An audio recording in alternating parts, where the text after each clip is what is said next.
Hello प्रिय साथियों, आप सभी को पुनः एक बार नमस्कार। एक बार आप सबका नए वीडियो में स्वागत है। आज हम जानेंगे आपके सुपर टेट के पर्यावरण पाठ से जुड़े हुए एक महत्वपूर्ण टॉपिक के बारे में, जिसमें से आपको एक प्रश्न आपको देखने को मिलेगा। ये महत्वपूर्ण टॉपिक है।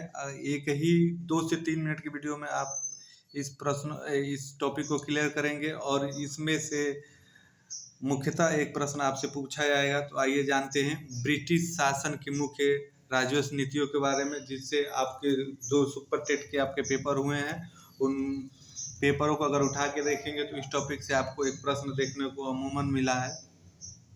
तो आइए इस छोटे से वीडियो में हम इस छोटे से टॉपिक को ख़त्म करेंगे। वो कौन सी व्यवस्था थी जिससे ब्रिटिश सरकार ने अपने भू राजस्व वसूल करने का टैक्स वसूल करने का जरिया बनाया था। तो उन्हीं हम व्यवस्थाओं के बारे में जानेंगे। तो सबसे पहली व्यवस्था की हम बात करें तो इसमें आपका आता है अस्थाई बंदोबस्त। अस्थाई बंदोबस्त की उन्होंने व्यवस्था किया था। इसके अंतर्गत हम कुछ महत्वपूर्ण बिंदुओं पर चर्चा करेंगे। इसे मारी चिर अस्थाई या जमींदारी बंदोबस्त भी कहा जाता था। यह 1793 में आप देखेंगे कि इस व्यवस्था को यह 1793 में लॉर्ड कॉर्नवालिस द्वारा बिहार, बंगाल और उड़ीसा में ब्रिटिश भारत के कुल क्षेत्रफल का लगभग 18% भूभाग पे लागू किया गया था। अर्थात कहने का मतलब ये है कि जो लॉर्ड कॉर्नवालिस था, गवर्नर जनरल, उसने 1793 में बिहार, बंगाल और उड़ीसा के लिए खास तौर पे इन क्षेत्रों में ये लागू किया था, जिसे 18% भूभाग पे पूर्ण रूप से इसको लागू किया था। वही नेक्स्ट पॉइंट की बात करेंगे तो इसमें देखेंगे आप इस व्यवस्था में जॉन शोर एवं जेम्स ग्रांट भी जुड़े हुए हैं। ये भी अंग्रेजी शासक थे जो इस व्यवस्था से जुड़े हुए हैं। इस पद्धति का लगान का 10/11 भाग अर्थात देखेंगे कि आप 89% भाग सरकार तथा 11% भाग जमींदार को निश्चित किया गया था। इसके अंतर्गत वही आप देखेंगे इसके नेक्स्ट पॉइंट के बारे में, तो किसानों की भूमि संबंधित अधिकार समाप्त कर जमींदारों की भूमि मालिक बनाया गया था, जो कि काफ़ी ही ये गलत निर्णय था, गलत व्यवस्था था। तो इसके अंतर्गत भूमि संबंधित अधिकार को समाप्त कर दिया गया था और जमींदारों को भूमि का मालिक बना दिया गया था।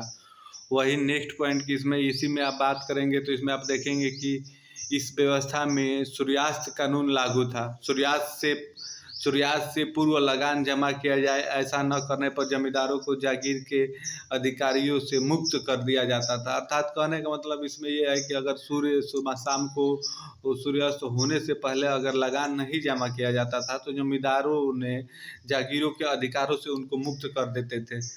वही आप देखेंगे फिर आ जाती है एक व्यवस्था रैयतवाड़ी व्यवस्था। रैयतवाड़ी व्यवस्था भी उनके द्वारा चलाया गया था, थॉमस मुनरो के द्वारा चलाया गया था, जो लीड रोल में थे इसके। तो इसके जन्मदाता थॉमस मुनरो एवं कैप्टन रीड थे। यह व्यवस्था आप देखेंगे कि 1792 में मद्रास एवं मुंबई में लागू की गई थी। इस व्यवस्था के अंतर्गत ब्रिटिश भारत के कुल क्षेत्रफल का 51% भूभाग शामिल था।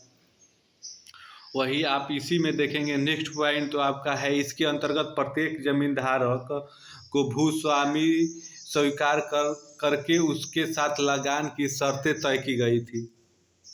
इसके अंतर्गत वही आपकी एक और व्यवस्था है, देखेंगे मलाहवाड़ी बंदोबस्त वक्त। तो इसके अंतर्गत आप देखेंगे इस पद्धति के जन्मदाता हॉल्ट मैकेंजी थे। इसमें आपका सीधा ऐसे ही प्रश्न पूछेगा कि महलवाड़ी बंदोबस्त के आपके जन्मदाता कौन थे, तो आपके इसमें बता देंगे कि हॉल्ट मैकेंजी थे।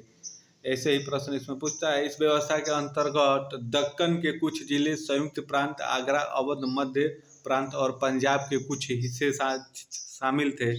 वही आगे देखेंगे इस व्यवस्था के अंतर्गत इस व्यवस्था के अंतर्गत ब्रिटिश भारत का 30% भाग शामिल था। इस व्यवस्था के अंतर्गत ब्रिटिश भारत, जो ब्रिटिश के समय भारत उनके बस में था, उनके आधिपत्य स्थापित क्षेत्र से उसका 30% भाग इसके अंतर्गत शामिल था। वहीं आप इसमें देखेंगे तो इस व्यवस्था में प्रत्येक महाल यानी जागीर जो गांव महाल, उस समय गांव को माहौल कहा जाता था, के अनुसार अंग्रेजों ने राज्यवश निश्चित किया हुआ था।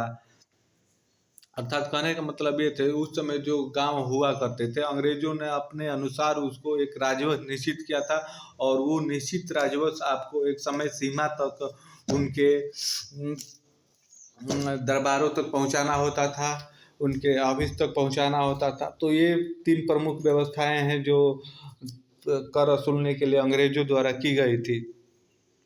अगर आपको ये वीडियो पसंद आई हो तो प्लीज़ वीडियो को लाइक करें, चैनल को सब्सक्राइब करें तथा दोस्तों तक शेयर करें।